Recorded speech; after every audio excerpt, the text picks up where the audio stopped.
দাদা গ্রেপ্তার কি বলবেন দাদা? নাবালিকা রহস্য মৃত্যু মামলায় গ্রেপ্তার তৃণমূলের বিষ্ণুপুর সাংগঠনিক জেলার সদ্য প্রাক্তন সভাপতি সুব্রত দত্ত।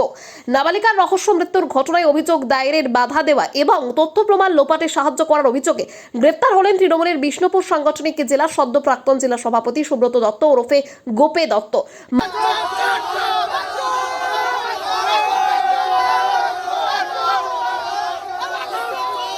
মঙ্গলবার গভীর রাতে পাত্রসাহেব থানায় পুলিশ তাকে গ্রেপ্তার করে। বুধবার তাকে বিষ্ণুপুর মহকুমা আদালতে পেশ করা হলে থানা থেকে আদালতে নিয়ে যাওয়ার সময় স্থানীয়দের একাংশ চোর চোর স্লোগান দেন। পুলিশ ও স্থানীয় সূত্রে জানা গিয়েছে, চলতি বছরের 30শে মার্চ পাত্রসাহেব থানা এলাকায় এক নাবালিকার রহস্য মৃত্যুর ঘটনা ঘটে। মৃতার পরিবারের অভিযোগ, ওই ঘটনায় অভিযুক্তদের রাজনৈতিক প্রভাবের কারণে সে সময় অভিযোগ দায়ের করতে বাধা দেওয়া হয়। পাশাপাশি ময়নাতদন্ত ছাড়াই মৃতদেহ সৎকারে বাধ্য করা হয় বলে অভিযোগ রয়েছে। পরবর্তীতে মৃতার পরিবার গত 11ই জুলাই পাত্রসাহেব থানায় লিখিত অভিযোগ দায়ের করলে তদন্ত শুরু করে পুলিশ। তদন্তের ভিত্তিতে তথ্য লোপাট এবং অভিযোগ দায়েরের বাধা দেওয়ার অভিযোগে প্রথমে পাত্রসাহেব পঞ্চায়েত সমিতির তৎকালীন সভাপতি পূরবী দত্ত মল্লিককে গ্রেপ্তার করা হয়। এরপর তার স্বামী সুব্রত দত্তের খোঁজে তল্লাশি শুরু হয়। অবশেষে বিশেষ সূত্রে খবর পেয়ে মঙ্গলবার রাতে তাকে গ্রেপ্তার করে পাত্রসাহেব থানার পুলিশ। বুধবার তাকে বিষ্ণুপুর মহকুমা আদালতে পেশ করা হয়েছে। ঘটনা তদন্ত অব্যাহত রয়েছে। এই একই জিনিস ওনার স্ত্রীর এগেনস্টে একই অভিযোগ আছে আর কি, ঠিক আছে। তো অনেকদিন আগে আমাদের যে ধারণা তাতে মনে হয়েছে যে অনেকদিন আগে অ্যারেস্ট হওয়া উচিত ছিল।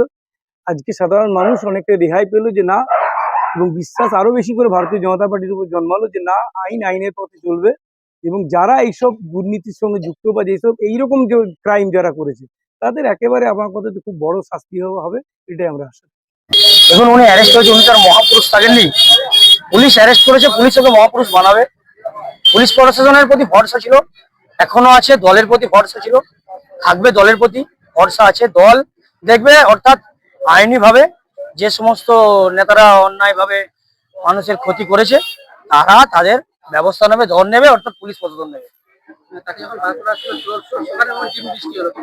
হ্যাঁ, এলাকার মানুষ করেছে, পাবলিক করেছে।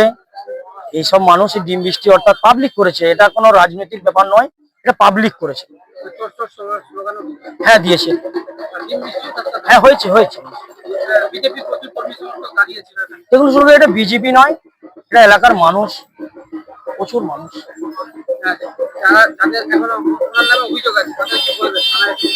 তারা উনি যদি ওরকম ঘটিয়েছে, তারা আসুক, তারা থানা এলাকা করুক।